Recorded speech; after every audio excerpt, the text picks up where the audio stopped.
অনেকে মেসেজ দিয়ে বলতেছে কুমিল্লার রসমালাই নিয়ে ভিডিও বানাইতে। বলেন কি? মনে মনে চিন্তা করতেছিলাম রসমালাই নিয়ে আমি কেন ভিডিও বানাবো, যারা ফুড ব্লগিং করে তারা ভিডিও বানাবে।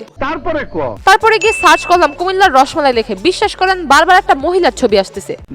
কাহিনী বুঝলাম না, আমি তো জানতাম রসমালাই অন্যরকম হয়, কিন্তু ভাই আজ তো দেখতেছি রসমালাই ইনাকে বলতেছে সবাই।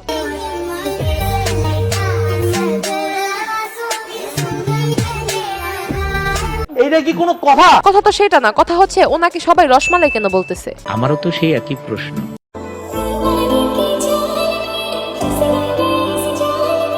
উনি হলেন কুমিল্লা সিটি কর্পোরেশনের মেয়র, যাকে সবাই নগরমাতা বলতো, কিন্তু ভাই এখন তো দেখতেছি সবাই তাকে জাতির ক্রাশ কুমিল্লার রসমালাই বলে আখ্যায়িত করতেছে। এসব কি বলছেন আপনি? আমি কিছু বলতেছি না, অনলাইনে গেলে এখন সবাই এটাই বলতেছে। কথা কি ক্লিয়ার না ভেজাল আছে? হ্যালো ভাই brother and sister, welcome to roast আপ্পি।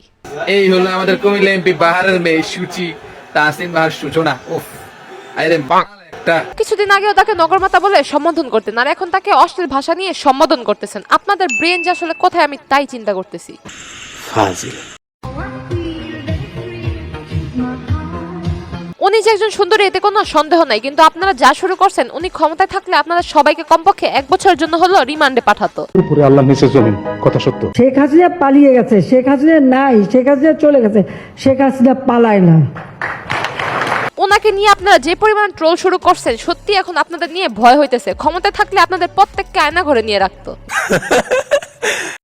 Sheikh Hasina পালিয়ে গেছে, শেখ হাসিনা চলে গেছে, শেখ হাসিনা নাই, শেখ হাসিনা পাওয়ায় না। যদি শেখ হাসিনার সাথে কথা বলার ওয়ে থাকতো, তাহলে তার কাছে আমি অনুরোধ করতাম যেন এই মানসিক ভারসাম্যহীন প্রাণীটাকেও তার সাথে নিয়ে যায়। দীর্ঘদিন অসুস্থ থাকার পর উনি একজন অসুস্থ মানুষ, ওনাকে নিয়েও দেখি আপনারা ট্রোল শুরু করে দিচ্ছেন। তাই নাকি? জি। আপনি কি এখন মুখটা বন্ধ কেন? এই যে মহিলা, আপনার মুখটা এখন বন্ধ কেন? বলেন তো কি বলছিলেন এতক্ষণ ধরে?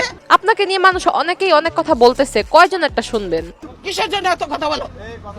চুপ থাকো, বেয়াদব কোথাকার। ওনার সাথে জোরে কথা বলছিল দেখে উনি বেয়াদব বলছিল। যদি এখন দেখে ওনাকে নিয়ে মানুষ এভাবে ট্রোল করতেছে, তাহলে কি বলবে জানি না। প্রিয় দেশবাসী, আপনারা দেখেছেন এই সরকার কি করেছে। এই সরকার কিছু করুক আর না করুক, কিছু কিছু যে ভাইরাস তৈরি করছে সেগুলো এখন ছড়ায় যেতেছে। এই রাজপথ ছাড়ি নাই, রাজপথ রঞ্জিত করে বঙ্গবন্ধু আনছিল স্বাধীনতা, আবারও আমরা রঞ্জিত করে নিয়ে আসবো বঙ্গবন্ধু কন্যা শেখ হাসিনা। শেখ হাসিনার কি দরকার? আপনি যেভাবে ডায়লগ ছাড়তেছেন, এভাবে ছাড়লে তো আপনি একজন শ্রেষ্ঠ নেত্রী হয়ে যাবেন, হোক সেটা মাঠে আর। আমি একজন বাঙালি হয়ে লজ্জিত, কারণ তোমার মতো একজন নেত্রী পাওয়ার পরেও আমরা তা ধরে রাখতে পারি নাই। আইসে সে নাকি নেত্রীকে ধরে রাখবে। আপনাদের নেত্রী এমন ভাবে উড়াল দিছে হেলিকপ্টার দিয়ে, চাইলেও কেউ ধরে রাখতে পারতো না। ইয়েস।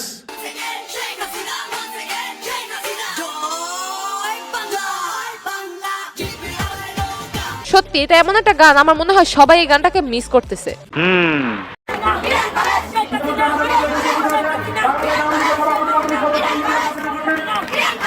এদেরকে দেখে খুব কষ্ট লাগতেছে। নেত্রীকে এত পরিমাণে তেল মারলো, তাও নেত্রী ওদেরকে রেখেই চলে গেল। বেচারি, এখন যেদের কি হবে জানি, কিন্তু বলবো না।